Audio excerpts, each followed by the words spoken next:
أعوذ بالله من الشيطان الرجيم. بسم الله الرحمن الرحيم. وإذا حييتم بتحية فحيوا بأحسن منها أو ردوها إن الله كان على كل شيء حسيبا. الله لا إله إلا هو ليجمعنكم إلى يوم القيامة لا ريب فيه ومن أصدق من الله حديثا. وإذا حييتم او کلا چې واچولی شي پتا سباندې بتحیت سلام فحیو پس تاسو سلام واچوي باحسن منها پدیات هستا الفاظ سره د دینا او ردوها یا واپس کې اغیلرا ان الله بشک الله تعالی چې دې کان علی کل شیء حسیبا دے پہر یوسیز باندې حساب کونکي. الله لا اله الا هو الله تعالی چې دې نشته دې څوک معبود سوا د هغه نه. لا یجمعنکم همها جمع کی وتا سلرا الى یوم القیامت تر ورځ د قیامت کې لا ریب فیه چې نشته دې شک پای کې ومن اصدقو او سوک دے زیاد رشتینی من اللہ دا اللہ تعالیٰ حدیثاً پا خبر کی. قلن بنی آیت مبارکہ کے دا بہترین اخلاق کو بیان دے چکلا پا تاسو باندے یوتن سلام واچی نو تاسو اغلا جواب ورکے. سلام جواب داغین بہتر انداز کے ورکے. اللہ جل شانہ بتاؤ سر حساب کتاب ددی خبری کی معاشرہ کے بعد محبت علی پیدا کی گئی. دخل کو منز کی بمینا و محبت و تعلق والے پیدا کی گئی کہ خلق یوبل سرا سلام عمل شروع کی. سلام د سلامتیان دے پدیس امینا و محبت و تعلق سوا کی گئی.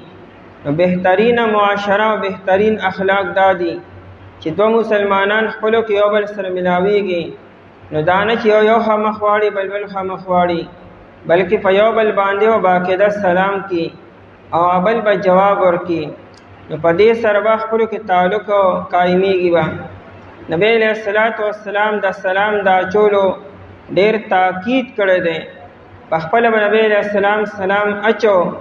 او چې چا به سلام واچو جواب به ورکو. انتہائی اہتمام. عبداللہ بن سلام رضی اللہ تعالیٰ عنہ فرمائی کہ کل نبی علیہ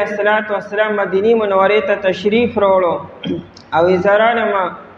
ما لمبنی ملاقات چی نبی علیہ السلام سرو کو او لمبنی خبر ما دا نبی علیہ السلام نوری دا نا اغداوا چی نبی علیہ السلام افشو السلام سلام پخپل منز کے خور کے. نبی علیہ السلام فرمائل تدخل الجنت بسلام چې کله تاسو دنیا کې یو بل باندې سلام اچوي جنت تبا په سلامتیا سره به داخل شي. دا د نبی علیہ السلام منی خبره وا او نبی علیہ السلام فرمایي چې ان اول الناس بالله دا الله پنځ باندې ډیر بهتر او غوره انسان هغه دی او الله ته ډیر نږدې انسان هغه دی من بدأهم بالسلام چاہا پا سلام کی ابتداؤ کی چی دی اندانوی چی دا بلو ما باندې سلام کی نا چی دی سلام مخ کیو کی نو دا اللہ تا ډیر نزدی او ډیر مقرب بندرے دکا دکی عجزی دا او عجزی کون کی اللہ تعالی تا ډیر خوختے. دا نبی علیہ السلام نبا پا سلام کی سوک نمخ کی دو فوراً بے سلام مخ کی اچو. نبی علیہ السلام فرمائے ابو داؤد شریف کی روایت تے کہ اللہ تا ډیر نزدی اغا انسان دے چاہ پا سلام کی ابتداؤ کی. بل روایت کی نبی علیہ السلام دا فرمائی کہ یو سڑی دا نبی علیہ السلام نا تپوسو کو وی ایو الاسلام خیرنو وی دا اسلام کم یو خبر ډیر اخکولی دا اسلام کی خطول خبر اخکولی دی و دا سے کم یو خصلت و کم یو عادت او کم یو خبر ډیر غوره او بهتر ده. نبی علیہ السلام فرمایل تطعم الطعام، په خلکو باندې خوراک کوه، په غریبانانو باندې، مسکینانو باندې، یتیمانانو باندې چې څومره کولی شي هغومره کوه. او بیا نبی علیہ السلام وتقرأ السلام، او سلام اچوه علی من عرفت ومن لم تعرفه، کته یو سړی پیژنې او که نه پیژنې هغه باندې سلام کوه. سلام دانه چې ته یو انسان پیژنې په هغه باندې بس سلام کوې، یو اجنبي دی ته نه پیژنې هغه مخامخ راغی السلام علیکم ورته ووایه، خبره شروع کې نو مې سلام وکړه. د قیامت د نشاناتو یو نشانی دام ده چې خلک به سلام په هغه چا چې کم پیژني او تعلق ولوي، او په اجنبي باندې به سلام نه اچي. دا د قیامت د نښو نه دی چې سلام به صرف تعلق والا او دوستانو باندې او په خپلو باندې به خلک اچي او په بل چا باندې به نه اچي. نبی علیہ الصلوۃ والسلام یو روایت دام دی، عمر رضی الله عنه فرمایي اذا التقى المؤمنان، کله چې دو مؤمنان خپلو کې یوځای شي ملاقاتو کې، او فسلم كل واحد منهما على الاخر، او دواړو په یو بل باندې سلام واچو، دیو مې السلام علیکم او بل ته فوراً مې السلام علیکم، یعنې دواړه د یو بل نه مخکې کېدل او یو سلام وکړو یا بل ولې جواب ورکړو. نبی علیہ السلام فرمایي او دې نه پس وتصافحا، یو بل سره مصافحه وکړه، لاس یې میله وکړو. نو فرمایي کان احبهما الی الله، دا دواړه بندگان الله ته ډېر محبوب دي. او بیا احسنهما، او هر یو چې ډېر بهتر دی د خپل ملګري دپاره چې دی یو بل باندې سلام واچو. بل روایت کې نبی علیہ الصلوۃ والسلام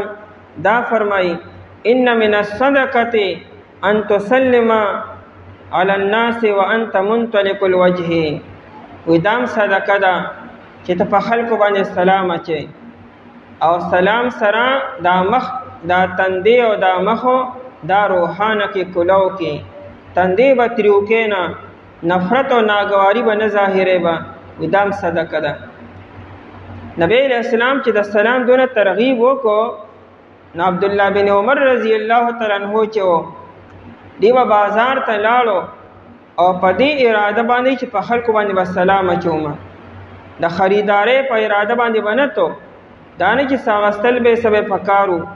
بازار ته به صرف په دې اراده باندې تو چې خلکو سره ملاقاتونه وکړم او خلکو سره سلام وکړم، چې سلام دونه اهم دی.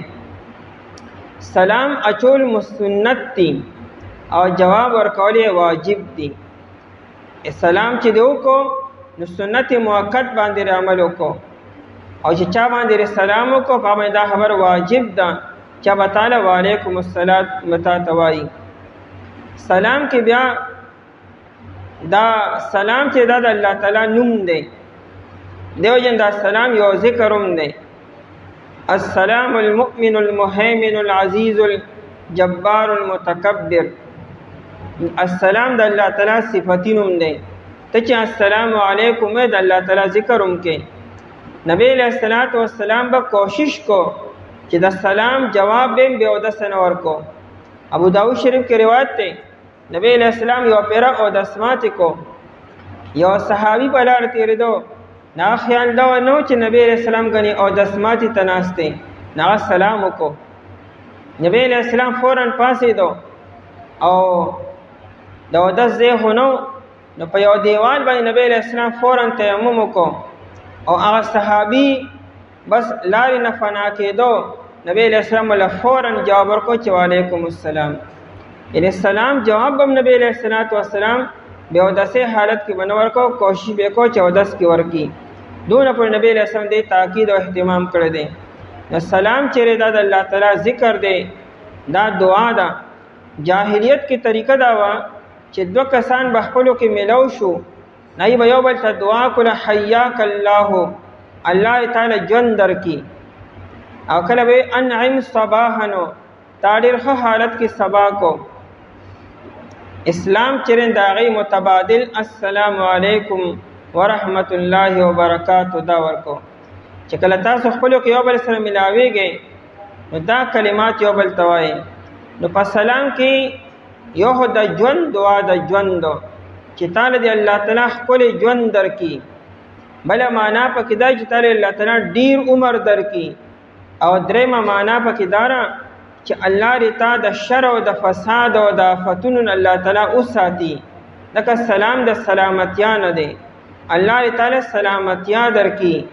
زما د شر نه او د بل چا د شر نه دی الله تعالی تاسو ساتي. نو السلام علیکم ورحمت الله وبرکاتہ. په دنیا کې چې څومره مذاهب دي، که باطل دي او که حق دي،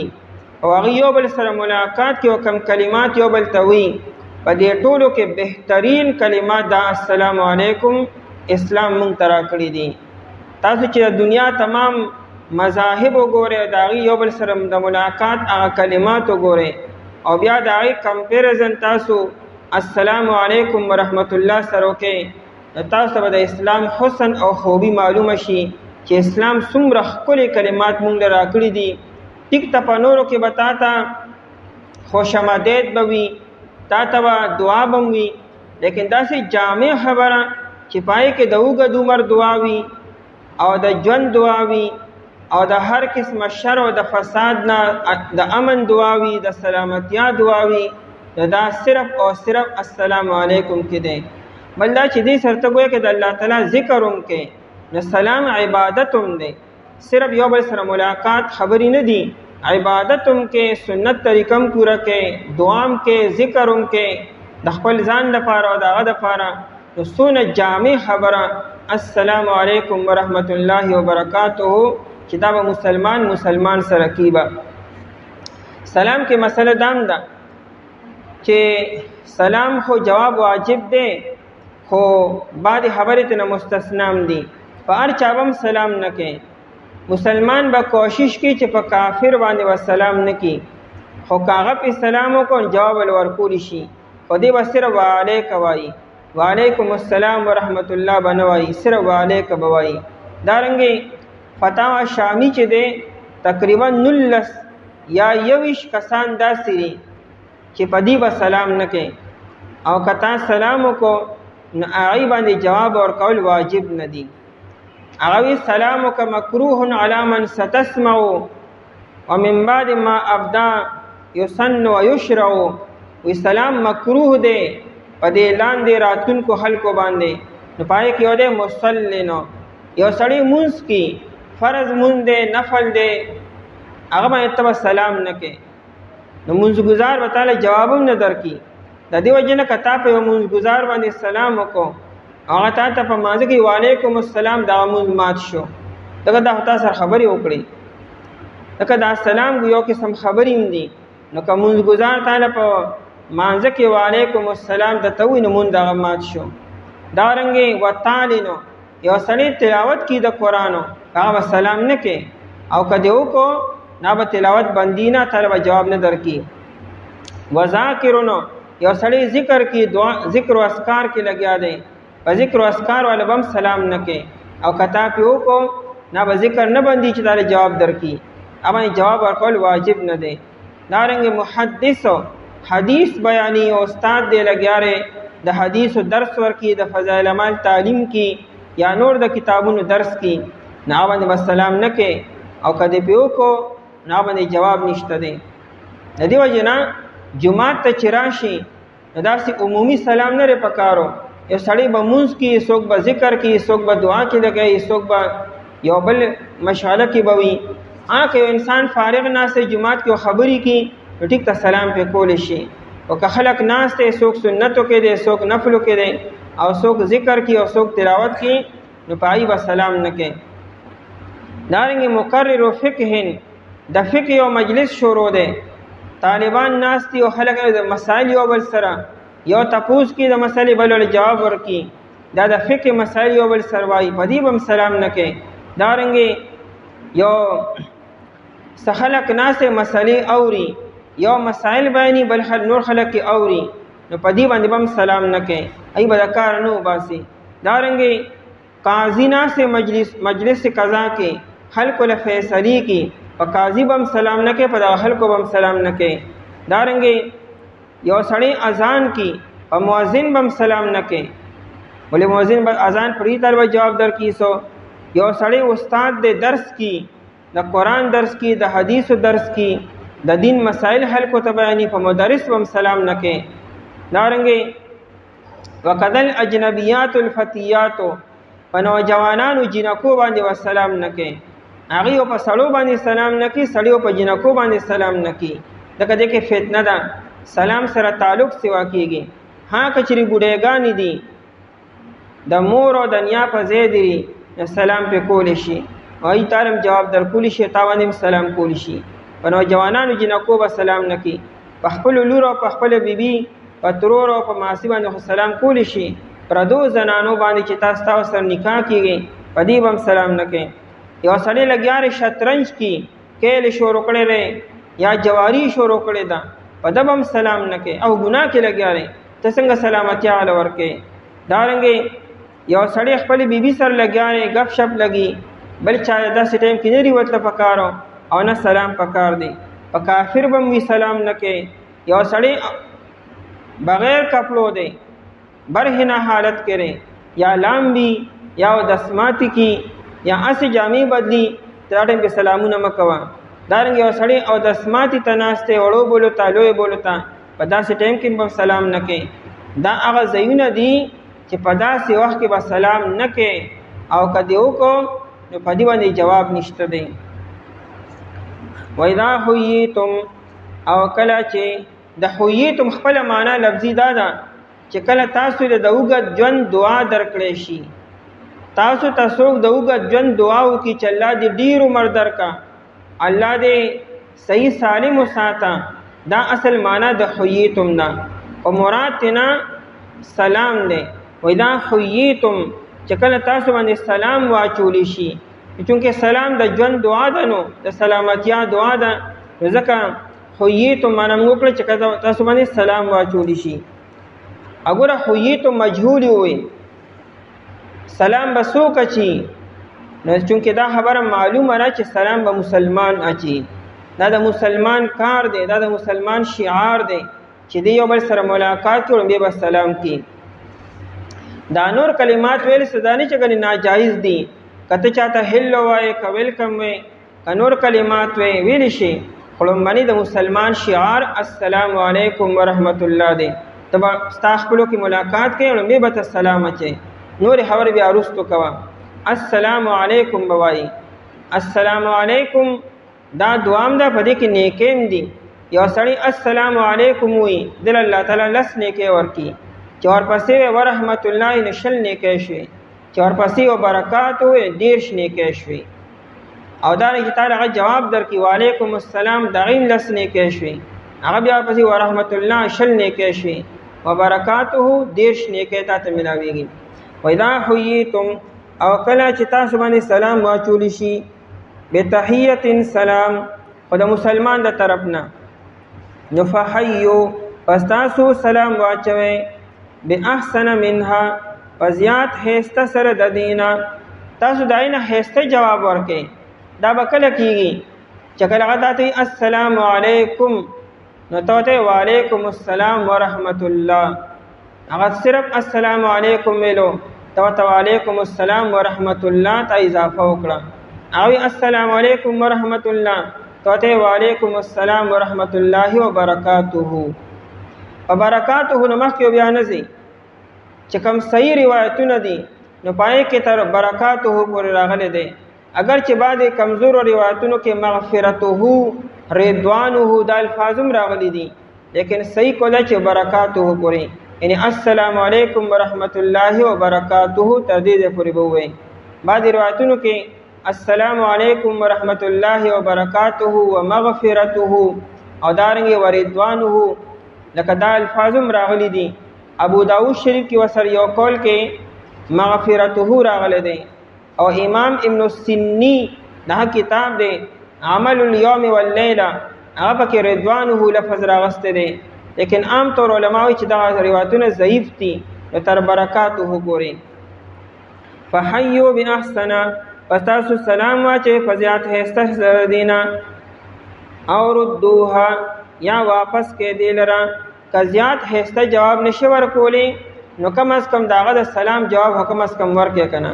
هغه السلام علیکم توته وعلیکم السلام بهتر خدا چې تو سره ورحمت الله وبرکاته وایا او کستا دا جواب ورکړي وعلیکم السلام دام کافی ده او کم جواب ورکول شي لکه هغه السلام علیکم ورحمت الله وبرکاته او ته وعلیکم السلام یا ته وعلیکم السلام ورحمت الله سره مې شي سلام چې دی دې باره کې دا تعلیمات هم دي چې یو سړی په سورلې باندې سور دی په ګاډي کې ناست دی او بل سړی پیدل روان دی دا په سورلې باندې سور با په دې پیدل باندې سلام کی دی بدانوي چې چونکه په ګاډي کې ناست ما اوچت یما دا بل په ما یې صدا سي باندې کی دا ګاډي والا باندې سلام په دې پیدل والا باندې وکي چې کوم سړی پیدل روان دی هغه په ناس کسان باندې سلام کی دارنګي یو خلک ډیر دي کم دي دا کم خلک به په ډیرو خلکو باندې سلام کی دارنګي انسان معشومان چې دي دیو په لوی باندې سلام کی سلام ته ابتدا پکار ده لیکن حق د دې خلکو لري چې دیو پای باندې سکی سلام وکي ان الله بشک الله تعالی چې دی کان دی علی کل شیء حسیبا په هر یو چیز باندې حساب کوونکې الله به د هر یو چیز حساب کوي په دې آیت کې دوه لفظونه داسې دي چې ردینه معلومیږي دا چې د سلام جواب واجب دی یو دا چې فحیو صيغه د امر ده دیم د آیت په اخر کې حسیب نه حساب کوونکې دا سلام یو حق دی چې تا باندې چا سلام وکړو دا حق پتا باندې واجب شو ته به جواب خامخا ورکې با کنه ورکې وجوب د واجب د نه پاتې شو نه الله به د سر حساب کی نبی علیہ الصلوۃ والسلام فرمایي وی حق المسلم علی المسلم خمس دیو مسلمان په بل مسلمان 15 حقونه دي یو روایت کې شپږ حقونه راغلي دي یو پکې دار رد السلام چې تا باندې هغه سلام وکړو ته جواب خامخا ورکې با دا سلام جواب نه ورکولو او چې عذر نه لري دا واجب دي او چې وجوب د نه پاتې شو نو خامخا حساب کتاب الله تعالی کیبا نو رد السلام د سلام جواب ورکولو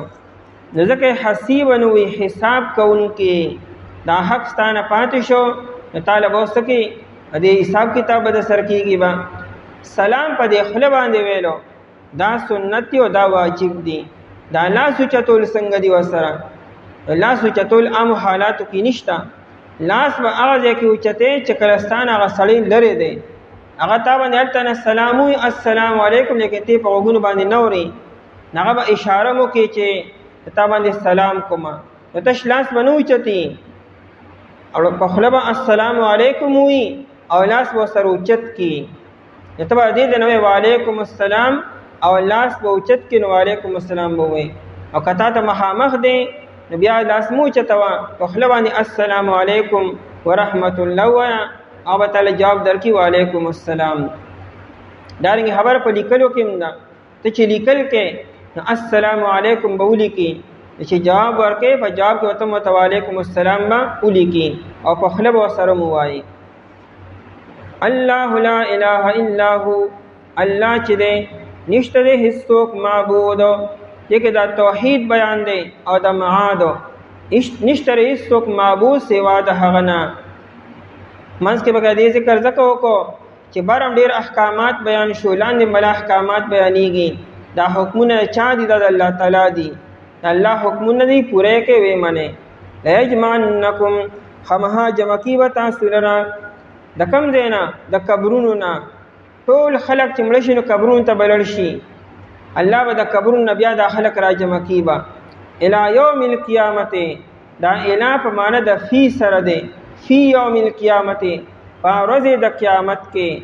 یا الی یوم القیامت ارض د قیامت تا چې تاسو ټول ځای په ځای به څوک مشرق کې څوک مغرب کې څوک شمال کې څوک جنوب کې څوک بسنګي څوک بسنګي الله به دا ټول راجم کې د قیامت ورځ تا لا ریب فیه چې نشته شک پای کې دای په واقعیا کېدو کې څه شک نشتا تاخير پکې دی زمانی خو تیر شوي خلک ویګنی نشتا وینشته ولاټه مینه دراغله او چې ټیم راشي بیا پکې څه شک نه بیا به واقعیا کېږي خامخا ومن اصدقو او سوک دې زیات رښتینی من الله حدیثا د الله تعالی نه په خبره کولو کې الله دا خبره کړې چې قیامت حق دی او راځي به. یو سړی دا وایي دا خو زمانې په زرګونو کاله تیر شي نشته دی، وي نه الله خبره کړې ده او د الله نه زیات رښتینی څوک نشته. دا خبره به رښتیا کېږي او دا به کېږي، الله نه زیات رښتینی هېڅوک هم نشته. چې الله یو خبره وکړه نه به څنګه دروغجن شي او څنګه به ناممکن شي، کېږي به خامخا. او کله چې واچولی شي په تاسو باندې سلام، پس تاسو جواب ورکړی دی په زیات ښایسته سره دی نه یا واپس کړئ هغې لره. بېشک الله تعالی چې دی په هر یو څیز باندې حساب کوونکی. الله تعالی چې دی نشته دی هېڅوک معبود سوا د هغه نه، خامخا جمع کي به تاسو لره او ورځې د قیامت ته چې نشته دی شک په هغې کې. او څوک دی زیات رښتینی د الله تعالی نه په خبره کولو کې.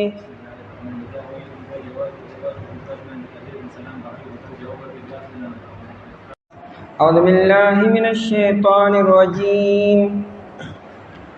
بسم الله الرحمن الرحيم. فما لكم في المنافقين فئتين والله أركسهم بما كسبوا أتريدون أن تهدوا من أضل الله ومن يضلل الله فلن تجد له سبيلا ودوا لا تكفرون كما كفروا فتكونون سواء فلا تتخذوا منهم أولياء حتى يهاجروا في سبيل الله فإن تولوا فخذوهم وقتلوهم حيث وجدتموهم ولا تتخذوا منهم وليا ولا نصيرا فما لكم فسوش تاسلرا فی المنافقین فمارد منافقانو کی فئتین چی دوڑلی شوی واللہ ارکسهم حال دادی چی اللہ تعالی الٹکڑی دی لرا بما کسبو فسبب دائی چی دی کسب کڑی دے اتریدونا آیا تاسو اراد لرے اند دی حبری تهدو چی تاسو ہدایت اوکے من اضل اللہ اعچاتا چا اللہ تعالی گمراہ کری دی ومن یضلل اللہ او چالر چ گمراہ کی اللہ تعالی فلن تجد له سبیلا پس ہرگز بتنممی دا آغد پار سلارا ودو لو تکفرونا دی آرزو کبی دا چتاسو کافران شے کما کفروا لکا سنگ چی دی کافران دی فتکونون سواء پس شیبتاسو برابر فلا تتخذوا منهم پس تاسو منی سے دینا اولیاء دوستان حتی یہاجروا تردی چی دی ہجرتو کی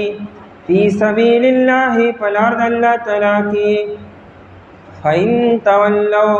پس کچردی مخواڑو د ہجرتنا فخذوهم پس تاسو انی سے دینرا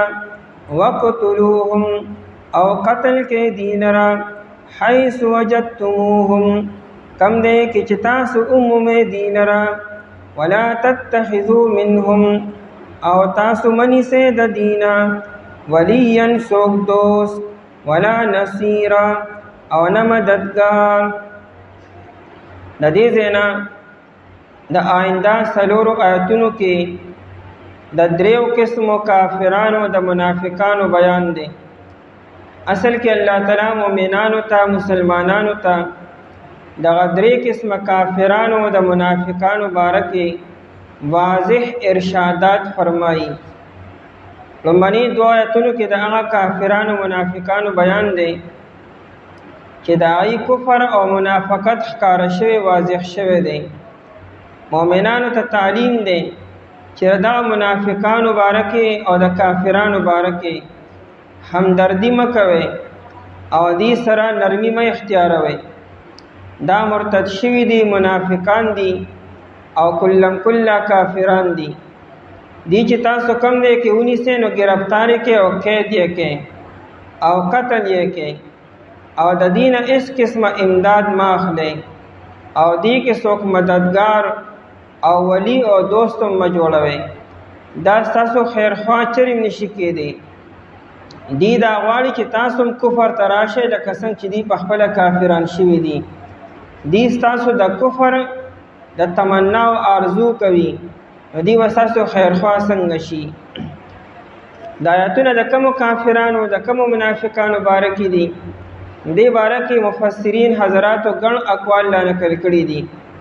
روح المانی تقریبا 15 قول را نقل کړي دي. لومبه خبره دا ده چې څه خلکو د مکې مکرمې هغې هجرت وکړو، مدینې منورې ته رالو او د نبی اسلام مخې ته خپل ایمان او اسلام ظاهر کو چې مونږ چې هجرت وکړو مونږ مؤمنان مسلمانان یو، خو حقیقت کې دی مؤمنان مسلمانان نو. بیا څه وخت پس دی نبی اسلام ته وایي چې مونږ مکې مکرمې ته ځو تجارت لپاره، بیا به واپس راشو. نبی اسلام دی اجازت ورکو چې کله دی مکې مکرمې ته واپس رالو نو بیا مکه مکرمه کې پاتې شو او مرتد شو او بیا واپس مدینی منورې ته رانلو. مسلمانانو دغه خلکو باره کې مشوره کوله چې دا کافران دي او کنه دا مؤمنان دي. آیا کچری دی مونږ ومومو نو دی به قتلو به او کنه دی به خپل ملګري به ګڼو. چاوی چې نه دا هو کافران شو مرتد شو واپس لاړو مکې مکرمې ته، نو دا مرتد دي او دا د کافرانو په شانتي دي. او چاوی چې نه کېدی شي څه مجبوري به یې ځکه پاتې شوي مکه مکرمه کې، او چې کله ورته مکمل شي نو مدینې منورې ته به واپس راشي مسلمانان دي. الله تعالی د آیاتونو کې دغه خلکو باره کې ذکر کوي نه چې دا مؤمنان نه دي، دا منافقان دي او دا مرتد شوي دي. دویم قول دا دی چې کافرانو کې څه خلک داسې وو چې هغې هجرت هم نو کړی، مکه مکرمه کې اوسېدلو، خو هغې په ظاهره کې اسلام باره کې نرم و، د نورو کافرانو په شانتې سخت نو، نرمي اختیاروله، لیکن ایمان هم نو راوړی نه د زړه نه او نه په خوله باندې، او هجرت هم نو کړی. لکه په دې کې د نبی علیہ السلام ترو عباس رضی اللہ تعالی عنہ د اسلام باره کې زړه نرم و، لیکن ایمان نه زړه نه راوړی او نه په ظاهره کې، او سیده مکه مکرمه کې. د نبی علیہ السلام د تره زوی دی عقیل، د ابو طالب صاحب زوی دی، او دریم چې دی نو د نبی علیہ السلام زوم ابو العاص ابن الربیع، دا درې واړه بیا وروستو مسلمانان شوي دي وروستو بیا. لیکن د غزوه بدر او د غزوه احد په موقع دی مسلمانان نو، تر دې چې د بدر میدان ته دی راغلو کافرانو سره ملګري شوي وو او د مسلمانانو خلاف دی جنګېدلو. او د الله شان دی د بدر په قیدیانو کې دا درې واړه ګرفتار شو، چې کوم اویا کسان ګرفتار شوي وو آئے کہ عباس رضی اللہ عنہ، ابو العاص او دغه عقیل رضی اللہ عنہ مو. نو د دې باره کې د مؤمنانو دوه رایې وي، چاوی چې د اسلام ته رغبت پیدا شوی دی او دی نرم دی نو دی سره د مسلمانانو والا معامله پکار ده او دی قتلون نری پکارو. او بعضې مسلمانان وایي چې نه ټیک ته لهجه نرمه ده او ړی نرم دی لیکن مسلمانان شوي نه دي، دی ولی مکه مکرمه کې اوسیږي. کله دی اسلام خوښ دی نو هجرت ولی نه کی. بیا هغه زمانه کې هجرت چې دا د ایمان نشانی وه چې یو سړي به هجرت وکړو دا به علامتو چې دی مؤمن دی. لکه څنګه چې نن سبا د ایمان اظهار به ته څنګه کوې نو تو په خوله باندې کلمې شهادت به ووایې، کته چې ما پړه کې ایمان دی او ایمان دی او ایمان دی او په خوله باندې کلمه د شهادت نه وایي نو مؤمن نه. اشهد ان لا اله الا الله واشهد ان محمدا رسول الله د دې اقرار بکې په خپل باندې ته مؤمن نه. هغه یو انسان ګونګې دی یا جبه نشته نه خو ټیک ته، او که یو انسان په خپل باندې روغ دی او دې خبرې کولی شي او دې زما په لکه ایمان شته دغه ایمان معتبر نه دی. موږ وته چې په خپل باندې دا کلمه وسو آیا چې دا کلمه د شهادت په خپل باندې وي موږ لکه تاسو مؤمنین. باقي ستانه کې ایمان شته یا نشته د دې علم خو صرف الله ته دی په ظاهر کې هم تر دې علم نه ښکاري چې د پړه کې ایمان شته او که نشته نو کلمه شهادت په خوله باندې ویل دا د ایمان علامت بو نو هغه زمانه کې د مکی مکرمه نه هجرت کول مدینی منورې ته دا به علامت د ایمان بو نو چونکې دې خلکو هجرت نو کړي نو دې باره کې مؤمنان دو قسم شو الله تعالی د آیتونه نازل کړو چې دا څنګه مؤمنان دي هجرت ولې نه کی بیا د دې څنګه اسلام سره همدردی دا او نرمي ده په کار دی چې دې هجرت کړي وي دریم کول نه دی چې نبی علیہ الصلوۃ والسلام کله د احد میدان ته تو نو نبی علیہ السلام سره 1000 مسلمانان روان شو چې کله دی مخکې لاړل نو په لار کې 300 منافقانو چې داغي مشر عبد الله بن ابي بن سلول دی په لار کې را واپس شو او باندې دا وکړه چې تاسو زمونږ فرای باندې عمل وکړو چې موږ د توي چې مدینه منوره کې بدن نو اوسېګو کافرانو سره به مقابله وکړو او میدان ته نزو د تاسو زمونږ خبر نه مانی او د نوجوانانو خلکو خبره مانی چې میدان ته ځو لاس په لاس به جنگ کو نو عبد الله بن ابي بن سلول دا شیطانت کو د مقصد مخکې اراده نه و د جهاد د دې په پلانینګ مې دا کار کړو چې په لار کې برا واپس شو نو په دې سره به د مسلمانانو حوصله پست شي کله دې نزو نو دون نقصان بنه کیږي چې د لارې نه کله واپس شو کافران مخامخ کاری او موږ را واپس شو نو په دې سره د مسلمانانو حوصله به پست شي دا 300 کسان هو واپس رالو چې کله جنگ شو د جنگ نه بعد مسلمانانو دې باره کې مشوره کوله چې دا 300 دا منافقان دي او کنه دا مؤمنان دي نو چاوي چې دا منافقان دي دی جهاد ولې نه نړلو نه له دې سره د کافرانو انت معامله پکار ده او چاوي نه دا مؤمنان دي خو دې د تعویل د وجه نه واپس شو نو دې سره موږ جهاد نشو کولای نه الله تعالی د آیتونو نازل کړو بل کول دا دی چې د اورینا قبیله وکسان رالو د اورینا او د وکل کسانو چې دیراله مدینه منوره ته نو دی مدینه منوره کې بیماران شو د مدینه منوره او بو په دې باندې خیرانه لې د دې د اخیټ رو پړسې دي او رنگونه زیړ شو نبی علیہ الصلوۃ والسلام دی ته وی چې تاسو د مدینه منوره نه بار یوځه کې د صدقې وخانو د مال غنیمت وی تاسو ول تلشه او ال تکي وسیږي نو تاسو داغي هغه پیمس کې او داغي هغه واړه بولمس کې نبی رسول الله اشربوا من ابوالها والبانها د داوخانو پیمس کې او د دې واړه بولمس کې نبی رسول الله داسې الفاظ وي او د دې باره کې د موږ فقها بیا مختلف شو یو کول لري چې د علاج د لپاره حرام سیز استعمالول شي لکه واړه بول حرام دي اسکي بنا او چونکه علاج د لپاره نبی علیہ السلام متوي نه دا واړه بول خیر د اسکا وی د علاج د لپاره حرام سیز استعمالول شي دا مسلک د امام محمد رحمت الله علیه دی او د موږ امام ابو حنیفه رحمت الله علیه وی چې په حرام سیز کې الله تعالی د سره شفا خو دې نه را تا ته وسنګ شفا وشي او دا حدیث مطلب دا بیانی چې پیس کې او واړه بولې په دې خپل بدن باندې د پاسه لګوي نو دی په دې بدن چې کوم جراثیم او دا جراثیم به دې وړو وړو سره مړ شي لکه دی باندې خاره هم لګېدل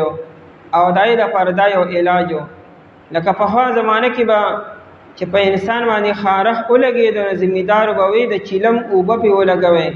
باغی علماء نو خبشي نو دا غرنګي د اوهانو په دې متیازو باندې خپل ځان غلام بوي تاسو به خشه به بهر حال دیل تلاړ نو چې اوسره دې د اوهانو په اوس کنو دی له خیره سره خشو رنگونه هم سم شو بدنونه هم خشو خط تازه شو نو دې دون نمک حرامي وکړه چې د اوهانو کم ساتون کې صحابي او دغم یسارو ادا د نبی علیہ السلام غلامو دی وو کسانو اتو کسانو رو لګېدو هغه راټینګ کو وی تړو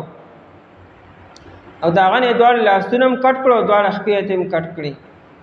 او بیا د کیکر ازغیه یو ازغیه ور په دې جبه کې خودو جبه کې ولو منډو او سه ور په دې سترګو کې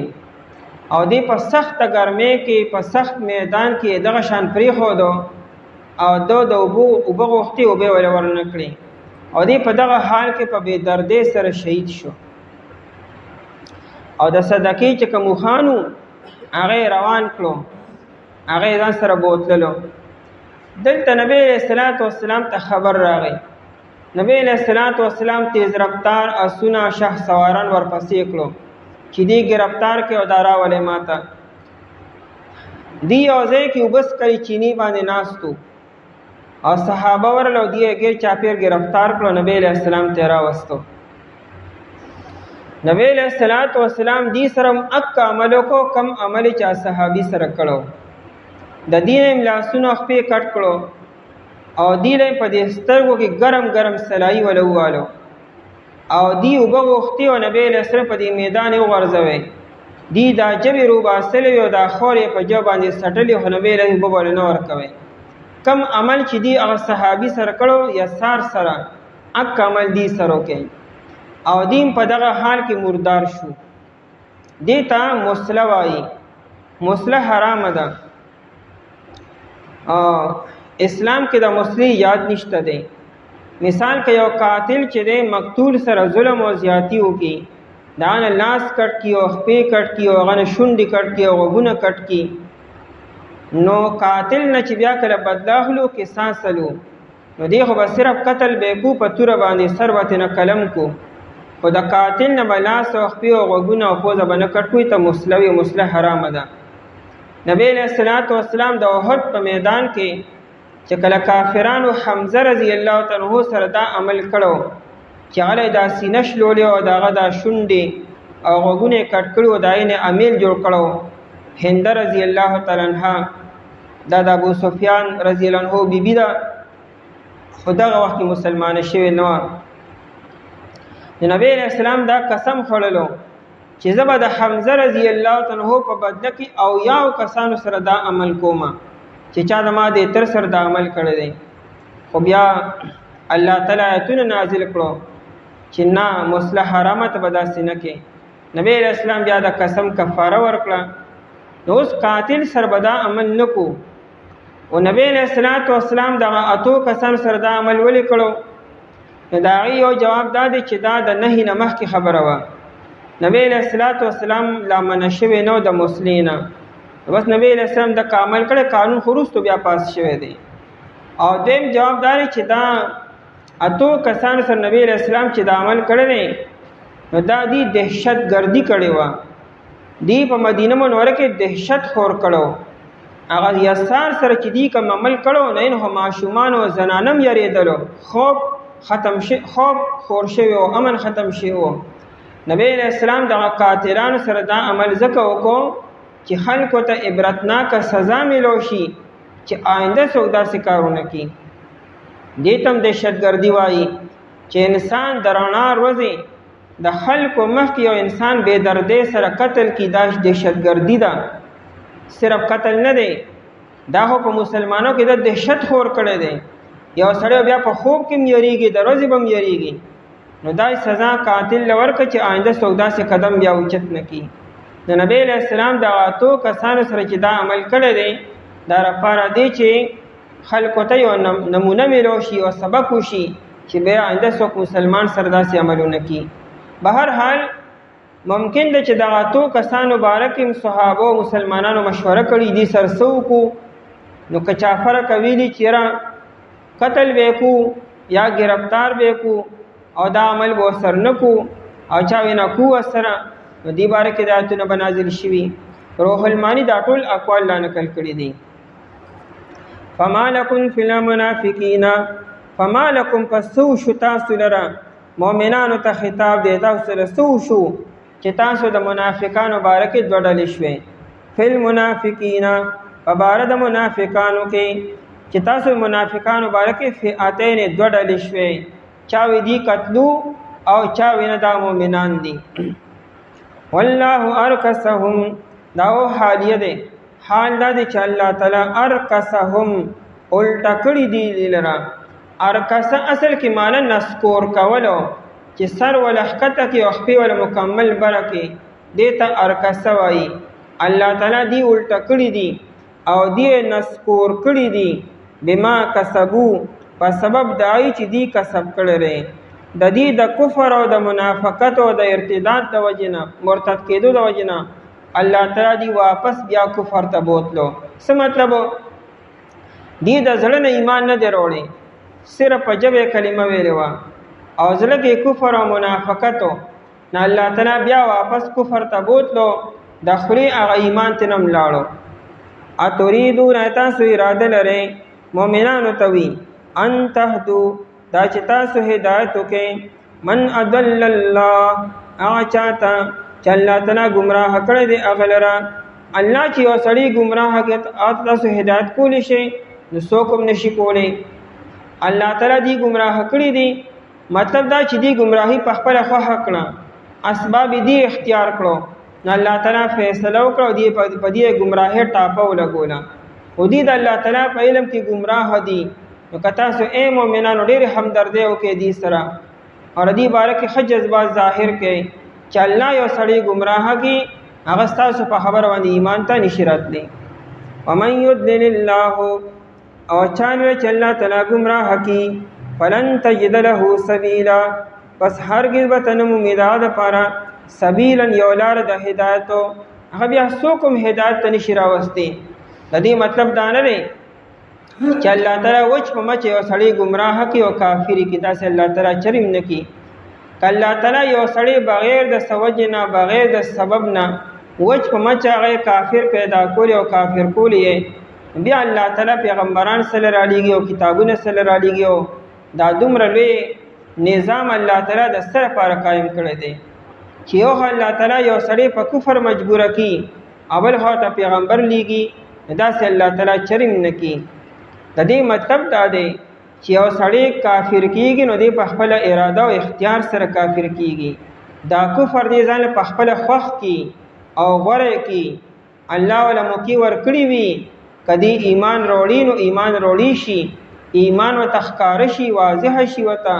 او بیا هم دی کفر خوښ کړي نو الله تعالی دی کافر ولیکي او د یې تعبیر وکړو چې الله څوک ګمراه کړي او ته څوک هدایت نشي کولی. ودو لا تکفرون ودو تاسو د هغې د هدایت سوچ او فکر کوئ او هغې ستاسو د کفر باره کې لګیاري چې دا مسلمانان کافران شي. ودو دی خوښوي دی آرزو کوي لا تکفرون د لو دو معنی کولی شو یو معنی کاش تکفرون چې تاسو کفر وکئ یا لو معنی په معنا د ان سره دی دی خوښوي او آرزو کوي دا چې تاسو کفر اختیار کئ کما کفرو لکه څنګه چې دی کفر کړی دی. دین وی چې څه طریقې سره د مسلمانانو کافران شي چې موږ او دی یو برابر شو نو تاسو د هغې د ایمان سوچ کوئ او هغې ستاسو د کفر باره کې لګیا دي آرزو کوي تمنا کوي او کوشش کوي. فتکونون سواء پس شی به تاسو برابرو یعنې تاسو هغې به په کفر کې یو برابر شي یو به یو شان ګمراه به شي. فلا تتخذوا منهم پس تاسو منیسئ د دینه اولیاء دوستانو دی سره دوستی مه کوئ دی سره همدردي مه کوئ او دی باره کې نرم جذبات مه ساتئ دا ستاسو دشمنان دي ستاسو دوستان چرې نشي کېدی. حتی یهاجروا تر دې چې دی هجرت وکړي فی سبیل الله په لار د الله تعالی کې د دې د ایمان علامت داري چې دی به هجرت کړي. کم خلک چې مکه مکرمه کې دي کدی چې موږ مؤمنان یو نو دې هجرت وکړي مدینې ته د راشي. ها که چېرې دي معذوره دي لکه ماشومان او زنانه یا کافرانو قید کړي نه یو خیر دی خو چې څه عذر هم نشته ماشومان هم نه دي زنان هم نه دي او کافرانو قید کړي هم نه دي نو اخر څه عذر دی چې دی هجرت نه کړي. مطلب چې دی هجرت کې تجارت دپاره به نه راځي د ایمان د راوړو په اراده باندې به راځي مدینې منورې ته او د ایمان اعمال به هم اختیاري ځکه کافران به مدینې منورې ته به راتللو د هجارت د تجارت دپاره او د غم هادو دپاره دغه راتلل معتبر نه دي د ایمان درړو په اراده باندې بدی مدینه تراشی دا هجرت معتبر ده. هجرت په درې قسمه ده. یو هجرت دی ته وی چې انسان د کفر د علاقې نه د اسلام علاقې تراشی، لکه صحابو د مکی مکرمه نه مدینه تراغلو. دویم هجرت دی ته وی چې انسان د ګناهونو نه هجرت وکي، ګناهونه پریږدي. ته بهشکه د مسلمانانو په علاقه کې او ګناهونه کې نو ته هجرت وکا او ګناه پریږده. نبی علیہ الصلوۃ والسلام فرمایي لا تنقطع الهجرة حتى تنقطع التوبة. وی ترسو چې توبه نه ختم شوي هجرت به نه ختمیږي. هجرت به جاری وي ترسو چې د توبې دروازه نه بند شوي. نو د بخاری شارح د علامه عینی سے وہ اره دی حدیث په تشریح کې وایي وی مطلب داره چې د ګناهونو پرې خودلو هجرت به نه ختمیږي، یعنی د ګناهونو پرې خودل دا هجرت به جاری وي تر څو چې د توبې دروازه نه بند شوي. مسلمان به هر ټیم په هجرت کې وي، هر ټیم به ځان د ګناهونو به ساتي. دغه یو حدیث کې نبی علیہ السلام فرمایي المهاجر من هجر ما نهى الله عنه. اصل مهاجر هغه سړی دی چې هغه خبرې پریږدي کومې خبرې چې الله تعالی حرام کړي دي او منع کړي دي. مونږ تاسو هم هجرت کو هر ټیمو، هر انسان به هجرت کی. هجرت داري چې کومې خبرې الله تعالی منع کړي دي حرام کړي دي هغه نه بزان ساتو پریزو به مدا مهاجر دی. هجرت صرف دې ته نه وي چې کله پریزا، هجرت دې ته ګناه پریزا، د ګناه ځای پریزا. کم دې کې چې ګناونه کې کم مجلس کې کم سيزونو کې داینه اجتناب او ځانو ساته دې ته هجرت وایي. حتی یهاجروا فی سبیل الله. او دریم هجرت دې ته وي چې انسان د جهاد لپاره وځي. بهشکه ته په د مسلمانانو په علاقه کې په د جهاد میدان ته تل دام هجرت ته د خپل کلی نه د جهاد لپاره. فین تولوا پس کچری دی مخواړو دی د هجرت نه مخواړو اعراض وکړو فخذوهم پس اونی سے تاسو دی لرا یعنی گرفتار کې قیدیان کې وقتلوهم او قتل کې تاسو دی لرا کدی مې تاسو قدرت اومندلو حيث وجدتموهم کم دې کې چې تاسو عمومه دی لرا که په حرم شریف کې وي او که د حرم شریف نه باري. ولا تتخذوا او منی سے تاسو منهم د دینا ولیا سوک دوست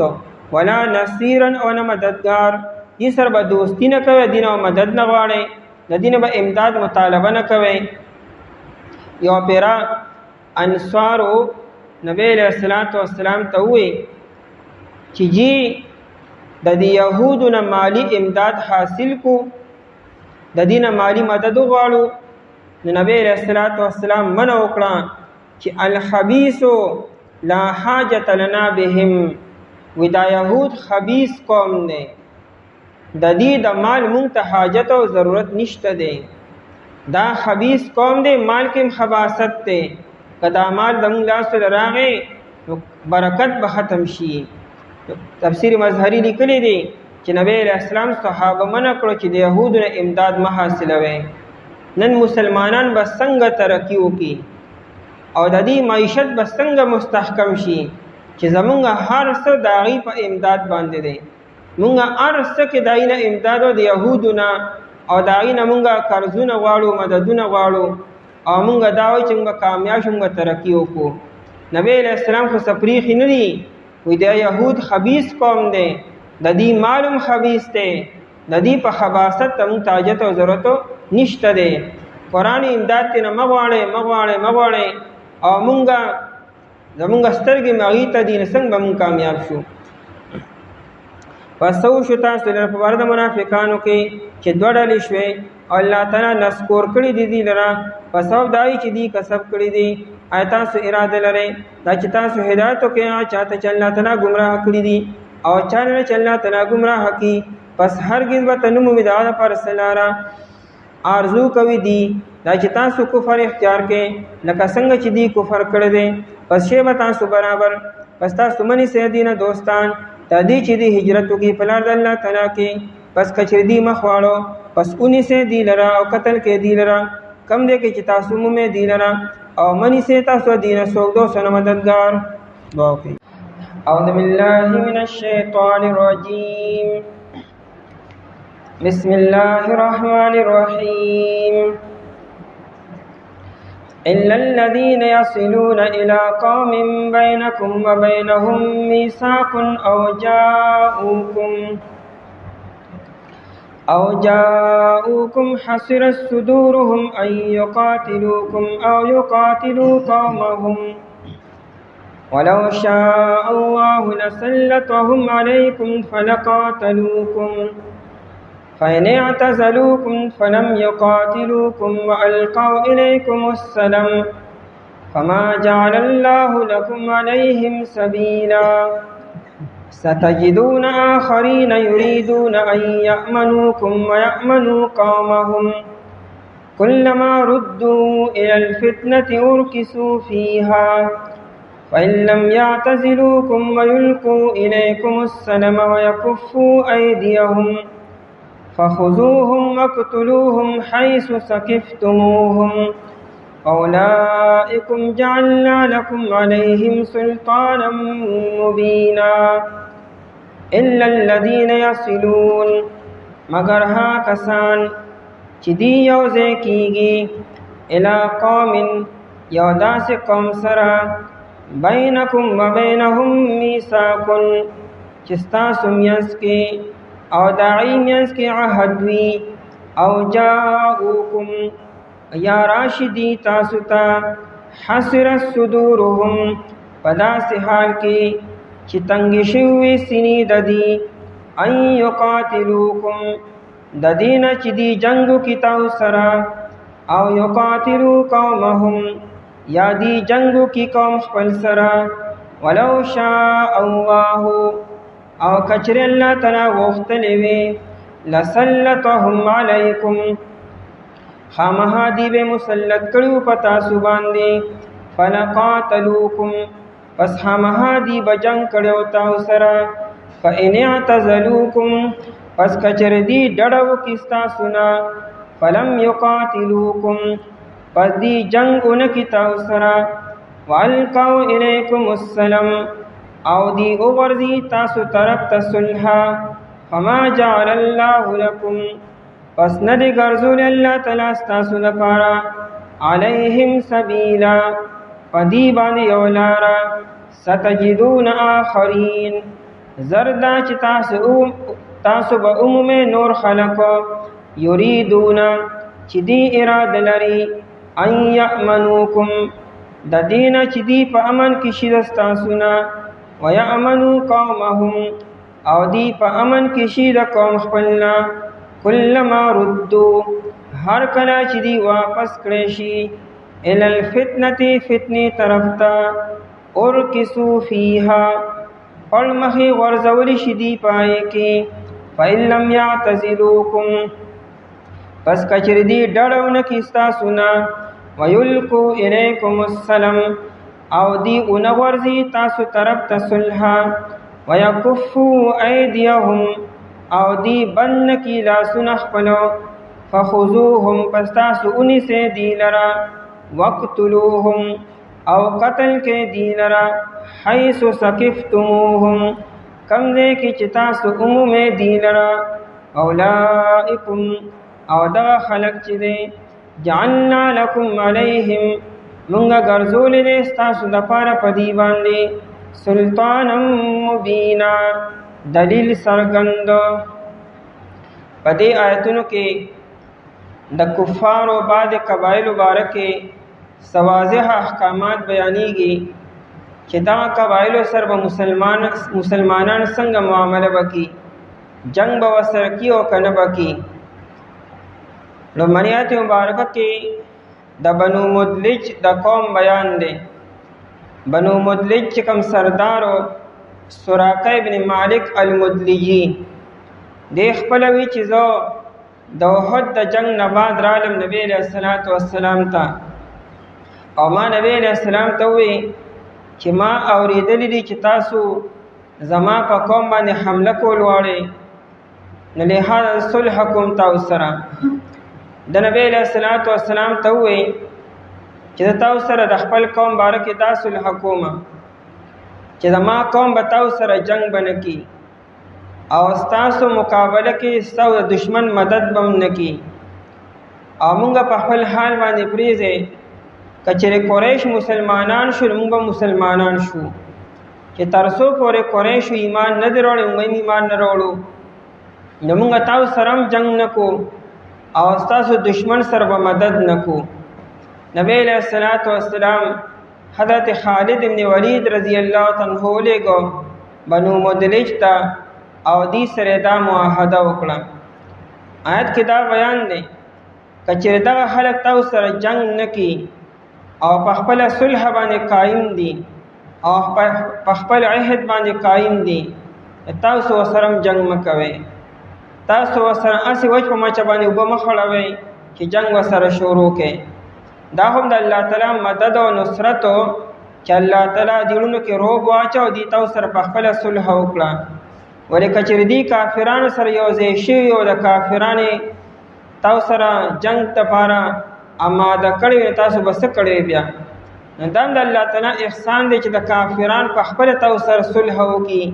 اغي جنگ نه خوخیو الله تعالی دې پړونو کې روب واچي په دیم آیت مبارکه کې د یو بل قبیله بیان دی چې دا بنو اسد او بنو غطفان دي اسد او غطفانو نا شیطانت خلقو دی دوکې دړاکې کولې دیرالو مدینی منورې ته او د نبی اسلام مه ته دا اظهار کو چې موږ مسلمانان یو او چې کله درته لاړو بیا قریش نو قریش ته چې موږ ایمان نه دروړي دا هم اسی مسلمانانو سره اظهار همدردی وکړه موږ حقیقت کې ایمان نه دروړي چې کله قریش نه بلاړو د مسلمانانو خلاف خبرې به کولې او چې مسلمانان لبارالو دا قریشو خلاف خبرې به شروع کړې قرآن کریم دویم آیت کې داغي بیان کی چې دا شیطانت والا خلق دی کچر دی تاسو سره جنگ شروع کی تاسو سره شروع کې چې کله دی جنگ نه کی تاسو سره مکوي او هوشیار اوسېږئ چې دی ګوره کرم مقاوم مومن تاسو سره جنگ کی بیا دی موقع ضایع کی بنا الا الذين يصلون دا استثناء دا د مخکات کې د خذوهم او د وقتلوهم نه چې کافران ہوتا سنی سے قید کوي یا گرفتاروي او قتل کوي لیکن هغه خلق باندې گرفتاروي او نه قتلوي چې کم فائد کی بیانېږي الا الذين مگر ها کسانو دا بنو مدلج دي چې ردی سردار سراقه ابن مالک المدلجی راغلو د بیا وروسته ایمان نه وړي دی لیکن دی وخت کې را ایمان نه راوړي الا الذين يصلون مگر ها کسان چې دی یو ځای کیږي یعنی کسان سره به جنگ نه کوي چې دی یو ځای کیږي الا قوم یو داسې قوم سره بینکم و بینهم میثاقون چې تاسو مینس کې او دا ایمنس کې عهد وي میثاق مضبوطی وعده ته عهد او اگریمنت ته وي که یو قوم سره تاسو معاهده کړی دا د جنگ بندې او خلق اغي سره یو ځای شو چې موږ هم تاسو سره په دی وعده کې یو ځای یو موږ مسلمانانو سره جنگ نکو او د مسلمانانو خلاف به د کافرانو امداد نکو تاسو به دې سره جنگ نه کوئ او نه به دې گرفتار نه برانی سي چې چا سره معاهده شي ای سره هم جنگ نه کوئ او چې کوم ای سره یو ځای شو نه ای سره هم بیا جنگ نه کوئ او جاءوکم یا راشدی تاسو ته دا واضح احکامات نن سبا هم دي که یو کافر قوم مسلمان سره عهد او معاهده وکي چې موږ تاسو سره جنگ نکو تاسو خلاف به سو دشمن سره امداد بنکو مسلمانان به په خپل وعده باندې قائمي او هغه سره به جنگ نه شروع کی مسلمان به د خپل وعده او د لوز به پابند وي المسلمون عند شروطهم مسلمان به په خپل شرطونو باندې په خپل خبرو باندې نسل کیږي با که مسلمان وعده خلافی وکړه دا باقاعده په دې پکړ کیږي لکه مسلمان یو کافر سره وعده وکي اگریمنت وکي د خپل وعده په پابند وي مکه مکرمه چې کله فتح شو ام هانئ رضی الله تعالی عنها دا د نبی اسلام د تر لور ده د دې دوه رشتہ دارو دا هغه دوه کسانو چې دای بارک نبی اسلام ویلو چې ردی سرونه کټ کړي چې کم د 1200 کسانو مبارک نبی اسلام اعلان کړو چې دا 12 کسان قتل کړي نو پای کې دا دوه کسانو نو دې دواړو د ام هانئ رضی الله عنها په کور کې پناه اخیستې وه. دې نږدې رشته دارو علي رضی الله عنه د خور کور ته راغی د ام هانئ رضی الله عنها نه دوه کسان ولیدلو. نو علي رضی الله عنه توره راوباسله، ستاسو باره کې خو نبي علیه السلام ویلي دي چې سر ترې نه کټ کې. ام هانئ رضی الله عنها ورته وی چې ما دې له پناه ورکړې ده او لهذا ته دې به سوای نه. علي رضی الله عنه وایي ښځه له چا له پناه ورکولی شي، خو خیر راغی نبی علیه السلام ته. لیکن ام هانئ رضی الله تعالی عنها هم راله او هغې هم نبی علیه السلام ته وایي چې جی ما هغه دوه کسانو ته پناه ورکړې ده او علي رضی الله تعالی عنه وایي چې ښځه چا له پناه نشي ورکولی یو کافر له. نبی علیه السلام فرمایل چې آجرنا من آجرتې، چې تا چا له پناه ورکړې ده هغه له موږ هم پناه ورکړه. یو زنانه چېرې صرف د هغې خولې الفاظ استعمال شوي دي په اسلام کې، نبی علیه السلام د هغې هم دونه لحاظ ساتو چې هغه دوه کسانو چې هغه بلکل مباح الدم وو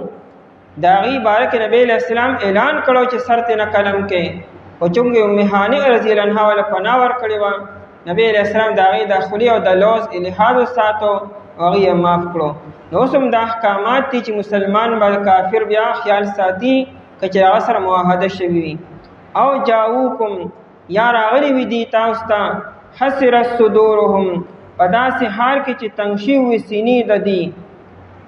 د سینو دا تنګېدل نه مراد هغې جنګ جګړه نه خوښي، هغې امن و امان سره وخت تېرول غواړي په خپل قوم کې په خپله قبیله کې، نه تاسو سره جنګ کي او نه تاسو دشمن سره یو ځای کېږي. ان یقاتلوکم د دې نه چې دی جنګ وکړي تاسو سره، یعنې د جنګ نه سینه تنګه شوې دا جنګونه نه خوښوي. او یقاتلو قومهم یا دی جنګ وکړي خپل قوم سره، یعنې کافرانو سره قریشو سره.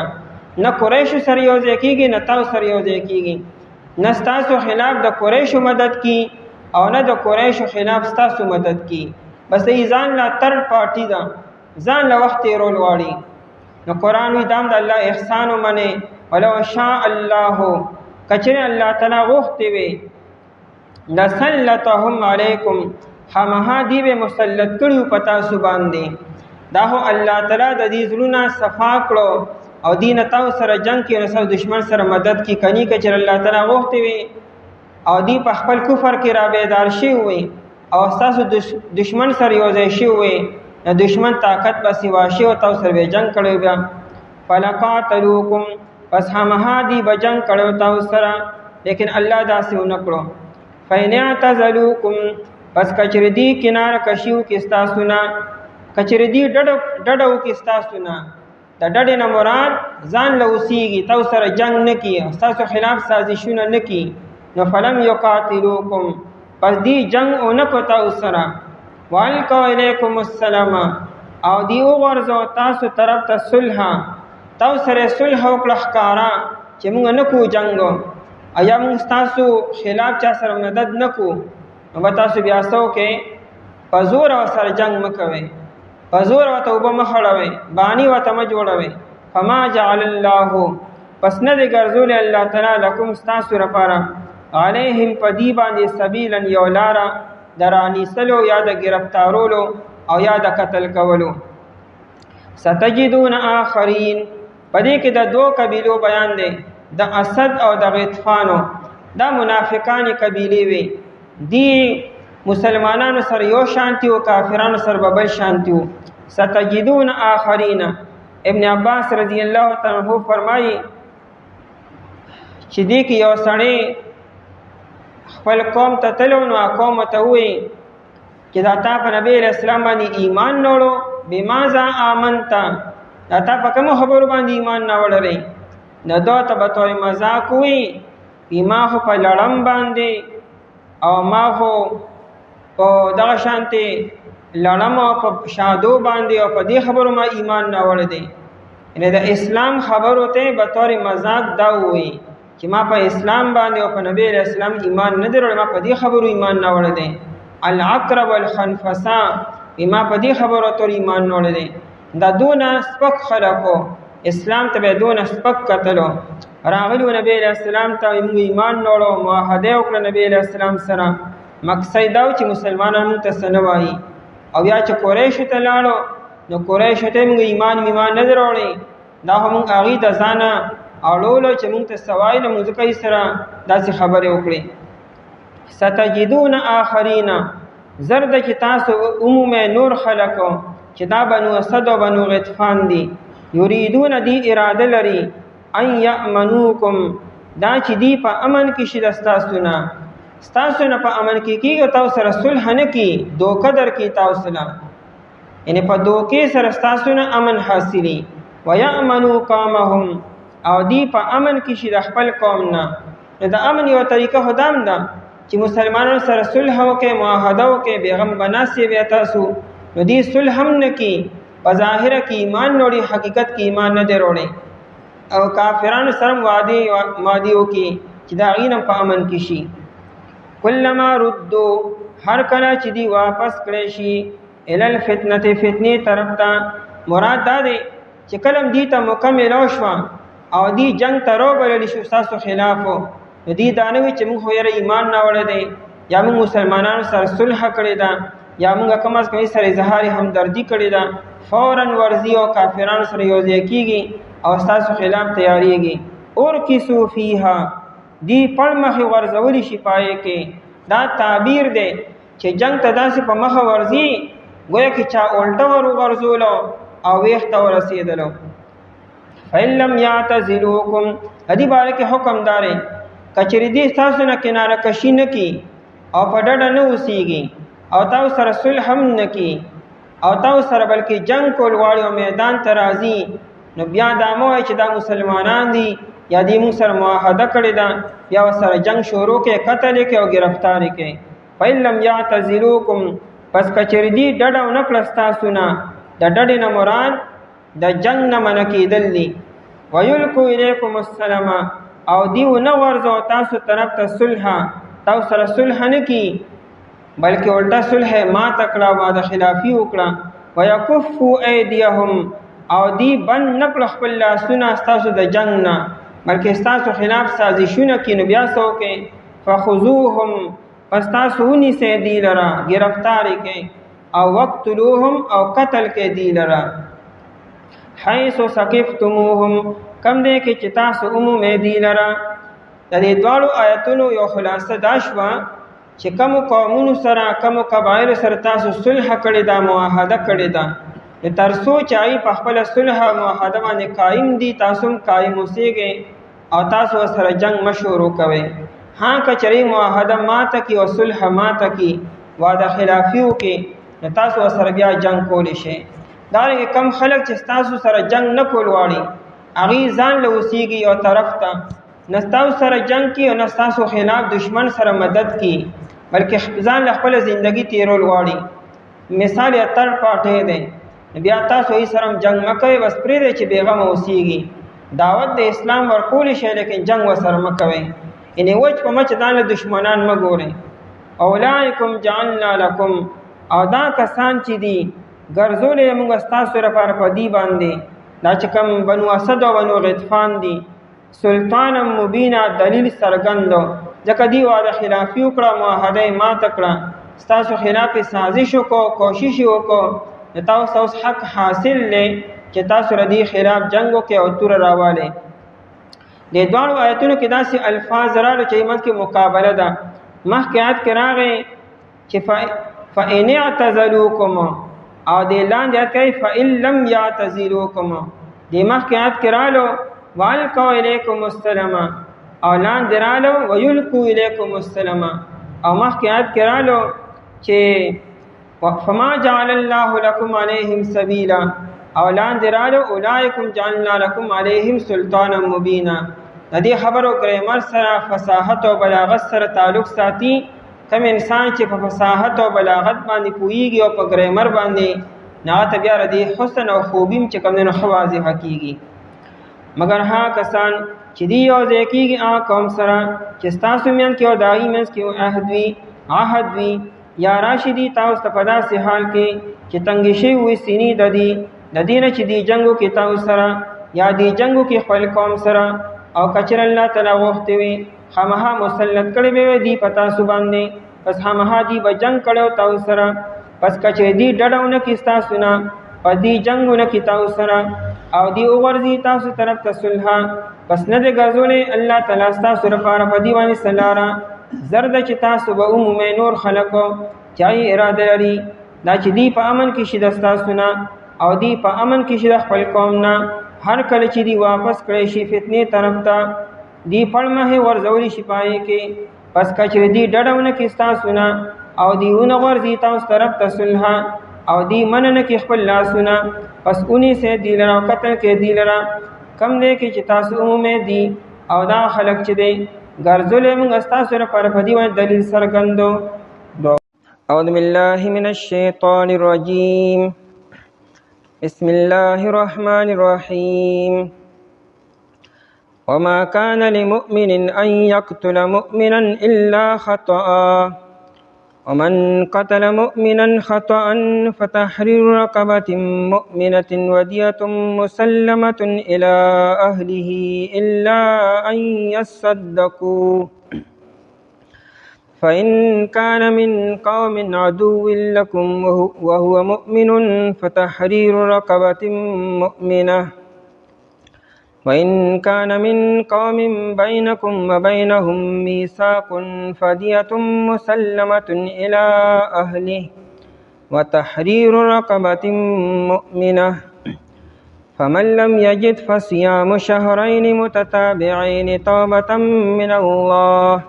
وكان الله عليما حكيما. وما كان لمؤمن او جائز ندی د هیڅ یو مؤمن دپاره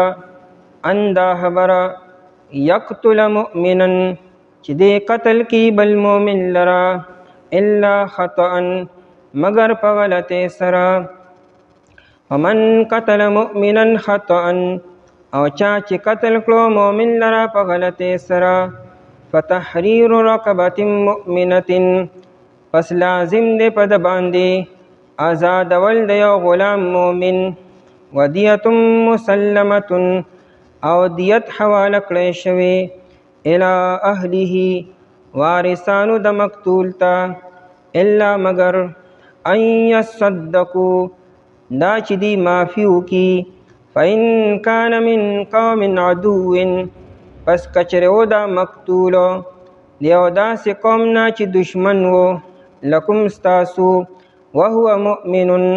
په داسې حال کې چې دا مقتول مؤمن و فتحریر رقبة مؤمنة پس لازم دی ازادول د غلام مؤمن وإن كان من قوم او کچره و دا مقتول دیو داسې قوم نه بینکم و بینهم میثاق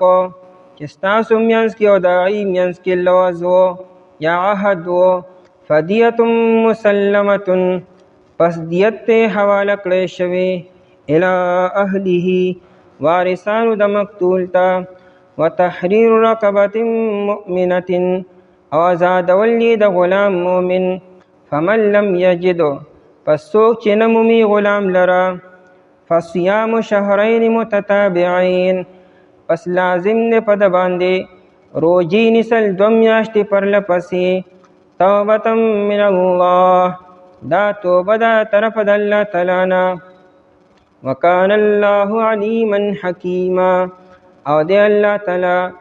علم والا حکمت والا. په دې مخکې آیتونو کې د جهاد احکامات بیانېدل. جهاد کیږي کافرانو سره مشرکانو سره. بعض اوقات په جهاد کې غلطي وشي او د مؤمن مسلمان د لاسه یو بل مؤمن مسلمان قتل شي. دغه اراده قتل نه کړي خو په غلطۍ سره مؤمن مسلمان د لاسه قتل شي. د دې به څه حکمي هغه حکم په دې آیت مبارکه کې بیانېږي. قتل چې دی دا په 3 قسمه باندې دی. یو قسم دا دی چې انسان د چا د قتل اراده وکړي او بیا داسې آله استعمال کړي چې هغه آله د قتل دپاره عام طور باندې استعمالیږي. لکه دې زمانه کې ټوپک شو، تماچه شوه، توره شوه، نیزه شوه، غټه چاړه شوه، یا داسې درون کاڼی و چې هغه د چا سر له روبغې او دغه سر و سر مات شي، یا درون لرګی دی چار د سر لرو بغی بدن لرو بغی او سر و سر مات شي بدن و سر ټوکړي ټوکړي شي یا تیره بانس ته یا تیره ګټه ده چا د بدن نه پورې را پورې وځي دې ټولو صورتونو ته قتل عمد وایي د ارادم د قتل کړی ده او عالم د قتل استعمال کړی ده دا که چېرې مؤمن مسلمان وجل دی د دې دنیا سزا چې دی هغه د قاتل نه قصاص دی او دا یې ذکر په سورې بقره په 2 سپاره کې شوی دی آخرت کې به څه سزا وي نو که دا انسان د بې ګناه قتل کړی دی نو د هغې د سزا بیان په آینده سبق کې را روان دی په دې کې غلام آزادولو یا دیت نشته دی بس قاتل به قتلیږي قصاصن او یا صلح ده او یا معافي ده دویم شبه عمد دی شبه عمد دی ته وي چې تا اراده را قتل کړې ده لیکن چې کومه آله دې استعمال کړه هغه آله عام طور د قتل لپاره نه استعمالیږي لکه مثال تا چاله سوک ورکو سپیړه دې ورکړه نو په سوک او په سپیړه باندې انسان خوږیږي خو قتل کیږي نه یا مثال تا په پیزار باندې څوک ویشتو یا په نری لخته باندې څوک و یا چاله دې ټیله ورکړه نو په دې خبرو سره انسان نه قتلیږي لیکن دغه پوره و قتل شو نو چونکې تا اراده د والو هکړې وه نو دا شبه عمد دی دې کې ګناه شته د آخرت په اعتبار سره که چېرې دې توبه ونه باسي او دنیا کې قصاص په دې کې نشته البته دیت به ورکول پکاري او 2 میاشتې پرلپسې روجې به نیسل پکاري او یا غلام به آزادول پکاري دریم قتل خطا دی قتل خطا دی ته وی چې تا اراده را قتل نه را کړې ته په اراده کې خطا شوې د دې مثال به داسې چې لکه تا ښکار دی کولو تا مخامخ دا ګنې اوسۍ ده یا نیلګای ده او تا نشانه سمه کړه هغه نیلګای یا بیزه نه وه یا هغه اوسۍ نه وه هغه انسان و تا د انسان د ویشتو اراده نه وه کړې تا خو اراده د نیلګای یا د اوسۍ کړې ده هغه ولګېده یا مثال په طور باندې تا نشانه بازی کوله نه دې سمول خپل ځان له هغه غشي خطا شو یا ګولۍ خطا شوه یا سړی مخامخ راغی هغه ولګېدو نو تا را دې سړي د ویشتو اراده بالکل نه راکړې نو دا ستانه خطا وشوه خو چونکې تا بې احتیاطي کړې ده که تا احتیاط کړو نو دا کار به نو شوی دې ته قتل خطا وایي د دې ګناه نشته آخرت په اعتبار سره خو چونکې بې احتیاطي شوې ده نقصان وشو نو د هغې سزا داره چې 2 میاشتې روجې به نیسي اول خو به غلام آزادې که د غلام طاقت نی نو بیا به 2 میاشتې پرلپسې روجې به نیسي په دې روجو کې معافي نشته دا به خامخا نیسي که تا سره مقتول روغ هم وکړي نو بیا هم دا روجې نه معاف کیږي او البته د مقتول وارثانو ته به دیت ورکول پکاري دا یو حکم په دې آیت مبارکه کې بیانېږي دیت چې دی نو قرآن کریم د آیت کې د دیت ذکر کړی دی خو د دیت بیان نه دی کړی چې دیت څه شی دی نو چونکې قرآن کریم چې کله نازلېدو نو دا دیت عربو پیژندو عربو ته د مخکې نه دیت پته وه چې دیت دې ته وایي هغې کې دا شروع و او قرآن کریم په دې کې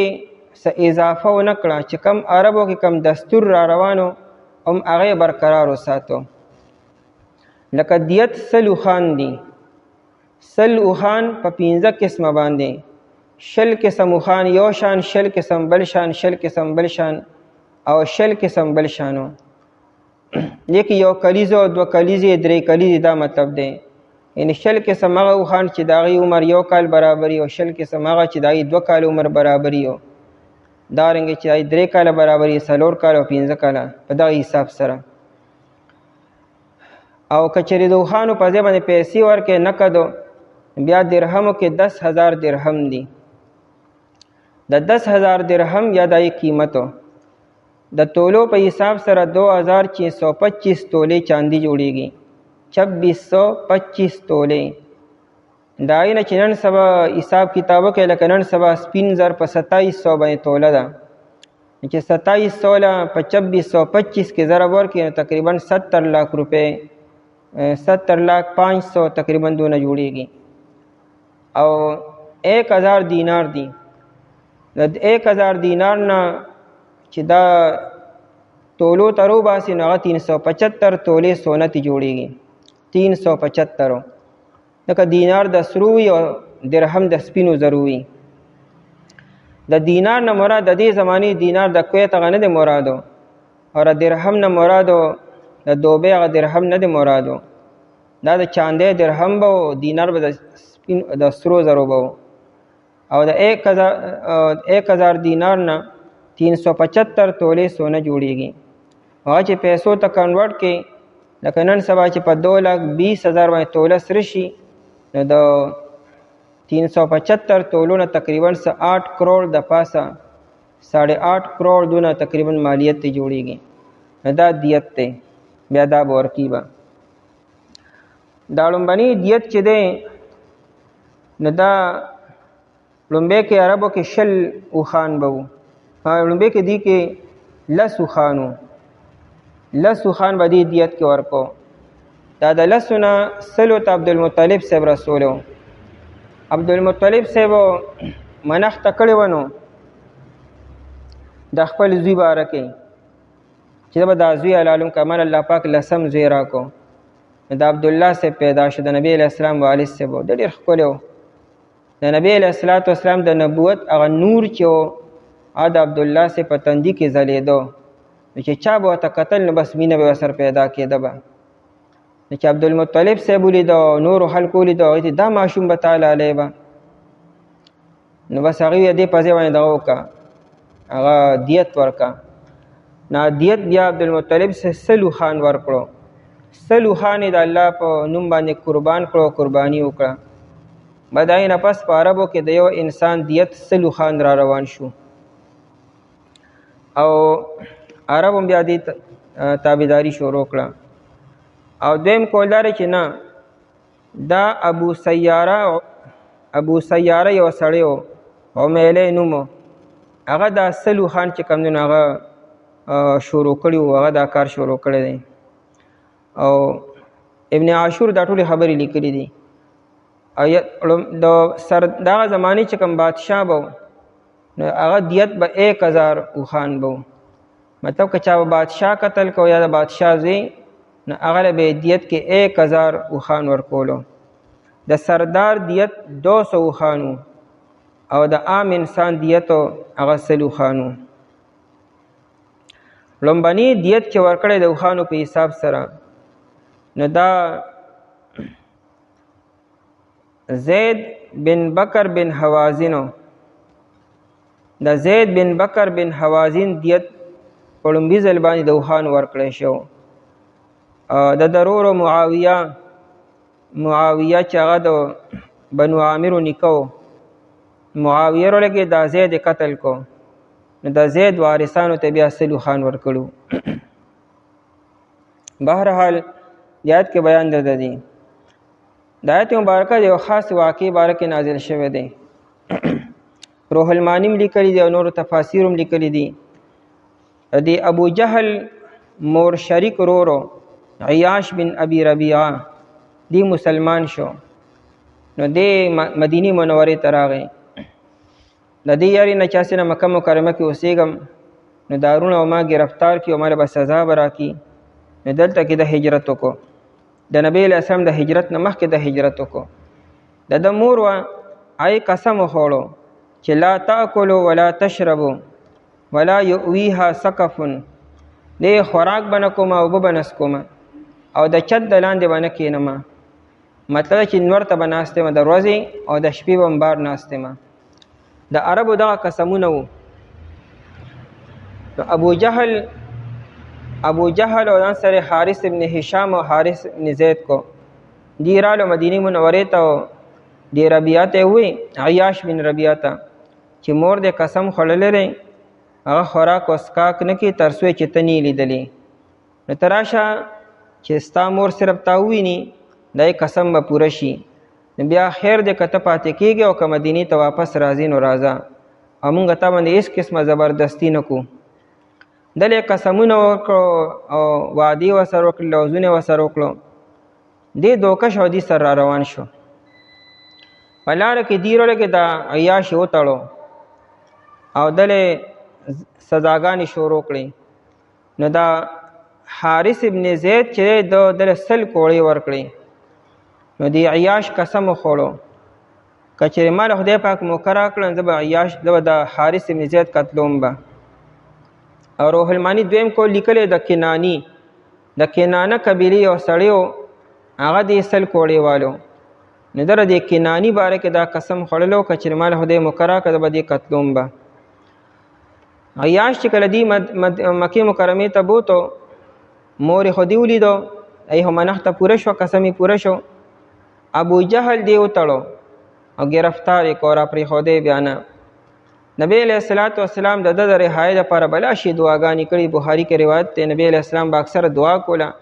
اللهم انجل الولید ابن الولید وعیاش ابن ابي ربیعه. د ده لپاره به دعاګانې کوي خدای دې را خلاص کړي. خیر دلته مکه مکرمه کې و، ګرفتار و، تړلی شوي و، تر دې چې نبی علیہ السلام بیا مکه مکرمه فتح کړه، دې را خلاص شو. دې راغی مدینې منورې ته. دا کم سړی چې دې 100 کوړې والو حارث ابن زید و، نو هغه مسلمان شو، راغی مدینې منورې ته. خو دې عیاش ته دا پته نه وه چې دې مسلمان شوی دی. نو دا حارث ابن زید دې په کوبا کې و. دا عیاش پې ناسه په د پاسه راغی او د خیال نو به دې پې راسم لاستو تورې باندې دې قتل کو. د خیال دا و چې ګنې دې هغه شان کافر دی. وروسته ورته چا ووایي چې لکه دا خو مسلمان شو، دا هجرت کړی دی. عیاش په دې خپل عمل باندې پښیمانه شو، نبی علیه الصلوۃ والسلام ته راغی او واقع بیان کړه چې دغه شان په غلطۍ سره زمانه د حارث ابن زید قتل شوی دی. زما خیال دا و چې دې ګنې کافر دی او هغه مسلمان دی. دغه خطا وشوه. دې باره کې د آیت مبارکه بیان شو، را نازل شو. دویم کول روح المانی دا لیکلی دی چې ابو الدرداء رضی الله عنه چې نبی علیہ الصلوۃ والسلام دی یو جماعت کې لېږلو یو علاقې ته جهاد دپاره. د ابو الدرداء رضی الله عنه یو غونډۍ طرف ته لاړو، هلته کې یو سړی هغه بیزې سرولې. نو ده ویې ګنې دا ګنې کافر دی. ده ورپسې توره راوباسله، هغه بیزوګر فورا کلمه ووایي. د ده خیال دا و چې ګنې دې د ما نه ځان بچ کي، نو ما د دوکې دپاره ما ته کلمه ووایي او زما ګنې دا بیزې بچ کي. بس دې هغه قتل کو هغه او هغه بیزې سره را روانې کړې. دا مالي غنیمت دی. چې کله واقع نبی علیہ السلام مخې ته راله، نو نبی علیہ الصلوۃ والسلام ابو الدرداء رضی الله عنه باندې سخت خفه شو چې ابو الدرداء چې کله هغه ستا مخې ته کلمه ووایي نو تا بیا څنګه دې قتل کو. ابو الدرداء رضی الله عنه وایي یا خو زما نه ځان خلاصو، نو ځکه زما مخې ته کلمه ووایي، دړنه یې کلمه نه وویلې. نبی علیہ السلام ورته وفرمایل چې ابو الدرداء تا دغه سینه کلو کړې وه او تا ولړه کتلو چې لکه ایمان وکنو. مطلب د نبی علیہ السلام دا و چې تیره چاړه خو نشي کتې که نه چې لکه ایمان شته او که نشته دی. خو ظاهره خبره یو سړی په خوله باندې کلمه وي به دا دغه د ایمان علامت دی. دغه د زړه کې ایمان شته او یا نشته دا خو الله دې نه خبر دی، خو موږ هم نه خبرو. نو په دې موقع د آیت مبارکه نازل شو. وما کان لمؤمن او جایز ندی د هیڅ یو مؤمن دپاره. دلته کې مبالغه ده، د هیڅ یو مؤمن دپاره دا خبره جایز نه ده، بلکې په معنا د حرام سره دی. د یو مؤمن دپاره دا حرام دی چې دی بل مؤمن بغیر د څه وجې نه قتل کړي. ان یقتل مؤمنا دا چې دی قتل کړي بل مؤمن لره، دی یو مؤمن بغیر د څه وجې نه نشي قتلولی. په دریو صورتونو کې د مؤمن قتل جایز دی. یو دا چې دا مؤمن چې دی قاتل دی، د بل مسلمان قتل کړی دی، نو دا قاتل قصاصاً قتلولی شي. دویم دا چې دی شادي شده دی او زنا یې کړې ده، نو رجم کولی شي. دریم دا چې دی مرتد شو. خو د درې واړو صورتونو کې به هم سړی په خپله دینه قصاص بنالي، دا به حاکم او خلیفه به حکم کړي، نو الی به دی قتلیږي به دا مؤمنو. او د دې دریو صورتونو نه علاوه د یو مؤمن مسلمان قتل جایز نه دی، الا خطأ مگر په خطا سره، په غلطۍ سره. خطا دې ته وي چې تا اراده نه کړي، قصد نه کړي او کار ستانه وشي، دې ته خطا وي. مونږ ته پښتو کې ناخطايي وایو، د ما نه دا کار په ناخطايي سره وشو. دا خبره غلطه ده. د ناخطا مطلب دا چې دا کار ما قصدن کړی دی. ناخطا نه مراد دا چې دا کار ما ښه ارادتن او قصدن مې که جانبوج کر مې کړی دی. حالانکې دلته مراد دا چې ستا اراده او قصد نه او ستا د لاسه یو کار وشو. زمونږ د پښتو باندې خبرې غلطې دي. مونږ وایو بې فضوله خبرې مه کوه. نو بې فضوله خبرې مه کوه څه مطلب و؟ سمې خبرې مه کوه. ځکه بې فضوله خو سمې خبرو ته وایي. ها مونږ وایو چې فضول خبرې مه کوه، نو مونږ په غلطۍ سره بې فضوله خبرې مه کوه. نو د مؤمن قتل که د انسان نه کېږي نو خطاً کېدی شي، په غلطۍ سره کېدی شي، خو دا د مؤمن شان نه دی او در په دا جایز نه دی چې دنه یو بل مؤمن مسلمان قصدن د دنه قتل شي. آیت کې دا ترغیب نه دی چې مؤمن خطاً قتل کوه او قصدن یې مه قتلوه. مطلب دا دی چې د مؤمن دا شان نه دی چې دنه دی بل مؤمن مسلمان په اراده او قصدن قتل شي. کچری کېږي نو هغه د به اراده را قتل نی کړي خو د لاسه به وشي، او کچری وشي نو بیا به سي نو د هغې سزا یا کفاره مخکې بیانېږي. ومن قتل مؤمنا خطأ، او چا چې قتل کو یو مؤمن لره په خطای سره نو دی به څه کي وسو؟ فتحریر رقبة مؤمنة، یعنې فعلیه پس لازم دی په ده باندې، یا فجزاؤه د هغې سزا چې ده ازادول د یو سټ دي مؤمنتن د مؤمنو. رقبه عربی کې سټ ته وایي، نو مراد ترنه ذات دی. عربی کې دا قانون دی داسې کېږي چې یو انسان د بدن یو جز ذکر شي او کل ترنه مرادي. خلک وایي لکه سرو، مخو، لاسونه او مراد ترنه ټول بدني. دارنګه رقبې نه مراد ټول بدن دی او ذات دی. نو ازادول د یو سټ مؤمن دی، یعنی د یو غلام مؤمن دی. تحریر ازادولو ته وي. دا غلامی چیرې دا یو مرګ دی او آزادول دا حیات او ژوند دی. دم یو انسان قتل کړی دی،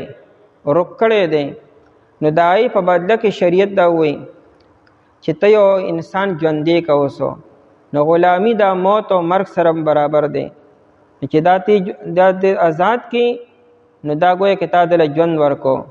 نو هغه یو انسان له چې د ژوند اغوستی دی د هغې په بدله کې بل انسان ته ژوند ورکه. نو ځکه د غلامۍ دا خبرو کې چې غلام آزاد کا.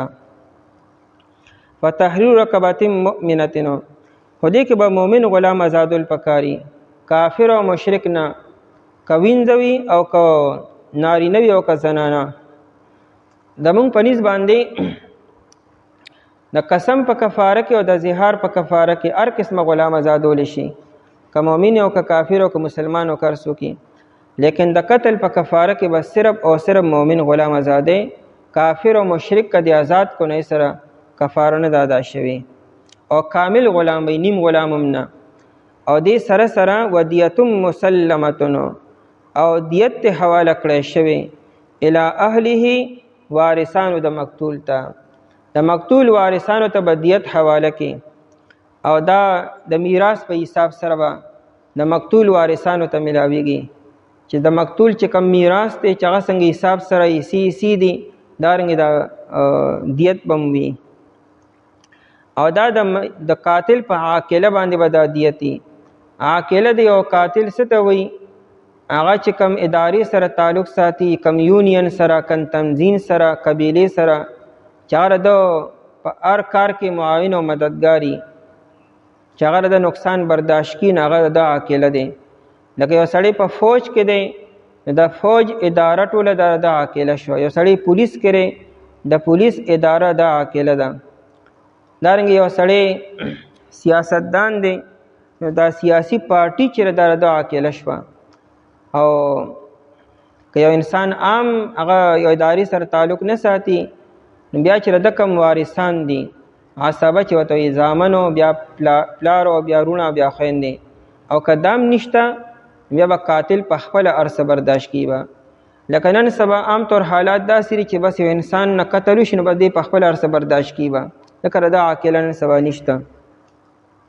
او دا به دی په 3 کاله کې ورکیږي به. الی اهله وارثان د مقتول ته الا ان يصدقوا مگر دا چې دی صدقه وکي، مگر دا چې دی معافي وکي. د معافی نه تعبیر په صدقې سره وکړو. دې کې اشاره دې طرف ته ده چې دا معافي غوره ده او بهتر ده. د مقتول وارثان که معافي وکي نو دا معافي فضول کار نه دی، دا یو اجر دی، په دې باندې ثواب دی. دا ګویا کې دې صدقه وکړه او دا به د انسان په کار راځي. الا ان یصدقوا مگر دا چې دې صدقه وکي، یعنی معافي وکي قاتل ته. معافي ټولم کولی شي او بعضیم کولی شي. کټول وارثان وي چې بای موږ دیت نه بس موږ معاف کو فی سبیل الله، دا خبرم سیده. او که بعد وارثانو معاف کو بعضو معاف نه کو، نو چې چا معاف کو د هغې معافي وشوه، صدقه یې وشوه. او چې چا نرې معاف کړی هغې ته به خپله حصه میلاو شي چې څونه د هغې جوړېږي. فإن کان من قوم پس که چېرې دا مقتول د داسې قوم نه عدو لکم چې دشمن و د ستاسو، وهو مؤمن په داسې حال کې چې دا غلام دا مقتول مؤمنو، که فرض که دا مقتول مؤمن دی په خپله، خو داسې قوم سره تعلق ساتي چې قوم دشمن دی، ستاسو ورسره صلح نشته، معاهده ورسره نشته، نو بیا صرف غلام آزادول دي او دیت ورکول نشته. بیا فتحریر رقبة مؤمنة پس آزادول د 60 مؤمن دي او قاتل به دا کار کیوه او دیت ورکول نشته، ځکه کافر ته به دیت نه ورکوي. وإن کان من قوم او کچرو دا مقتول سے قوم نه بینکم و بینهم میثاق چې ستاسو میانځ کې او د دې میانځ کې میثاق عهدو تاسو سره معاهده کړی، لوز او مسر کړی دی، نو بیا به څه کوئ؟ فدیة مسلمة بیا غلام مزادول دي او دیت هم د مقتول وارثانو ته ورکول دي. چونکې واده خلافي شوې ده نو دای وجه نه ته بیا تلافي به پکاري او دیت ورکول پکاري. فدیة مسلمة پس دیت حواله کړی شوی له اهله هغه وارثانو د مقتول ته. وتحریر رقبة مؤمنة او آزادول د 60 مؤمن دي، مؤمن غلام به آزادي قاتلو. دا دیت چې وي که نه دا د مقتول وارثانو ته چې کم غم او کم تکلیف او کم نقصان رسېدلی دی دا د هغې تلافي ده. نو چونکې دې کافرانو سره معاهده شوې ده د جنگ بندۍ چې یو بل ته به ضرر نه رسوبه او د هغې خلاف ورزي وشوه، نو د هغې وارثانو ته به مونږ دا دیت به ورکو به. خو چې کم قوم سره دشمني ده نو هغې سره خو څه معاهده شوې نه ده، نو څه واده خلافي هم نه ده شوې، نو لهذا د هغې وارثانو ته به دیت هم نه ورکو به. فمن لم یجدو پس څوک چې نه مومي، څه شي نه مومي؟ دا غلام نه مومي، یا غلامان نشته لکه نن سبا، یا غلامان شته لیکن ستا سره نشته او تی غستی نشي، طاقت دی نشته، نو بیا به څه کوې؟ فصیام شهرین متتابعین پس لازم دی په قاتل باندې روجی نیسل 2 میاشتې پرلپسې. قاتل به 2 میاشتې پرلپسې روجی نیسي د قتل خطا په صورت کې او د شبه عمد په صورت کې. 2 میاشتې روجې پرلپسې. د پرلپسې مطلب دا دی چې په دې 60 روجو کې منځ کې ناغه به نه کوي، چوټي به پکې منځ کې نه کوي. هر قسمه عذر کا تراغی خو چوټي به پکې منځ کې نه کوي. که مثال یو سړي 58 روجې ونیسلې او دی بیمار شو ورپسې روجې ونه نیسله، دا 58 روجې نفلي شوې، کفاره بیا سره کیبه. که منځ کې پکې اختر راغی یا منځ کې پکې روجه راله، نو په دې سره مخکنۍ روجې معاف نفلي شوې، بیا به کفاره سره شروع کی. ها زنانه چې را که د زنانه ماهواري بیماری راشي منځ کې، نو هغه مخکنۍ روجې نفلي کېږي نه، هغه حسابېږي به. بس چې کوم د بیمارۍ ایام دي هغې کې به دا چوټي وکړي او چې بیماري څنګه ختم شي ورپسې فوراً روجه به شروع کړي به. د بیمارۍ دا روجې چې دا پکې منځ کې معاف شوې،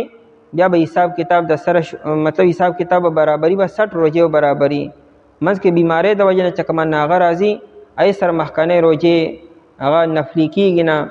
کفاره شروع ده. ځکه د زنانه دا مجبوري ده، بیماری خامخا پای باندې به راځي به، هغې وجې نه شریعت ایله اعتبار ورکو. توبة من الله او کچره چا روجو طاقت نی لکه بیمار دی نو بیا به څه کي؟ نو بیا به کفاره نشته، یعنی خوراک ورکول پیسې ورکول دلته نشته، بدی به توبه استغفار وکي. یا خدا چې په روجو نیسلو باندې قادر شي او یا دا چې بس هغه معافي بغواړي د الله پاک نه، نو دونه معافي بغواړي چې الله پاک ورته بغیر روجو نیسلو دا قتل ورته الله تعالی معاف کي.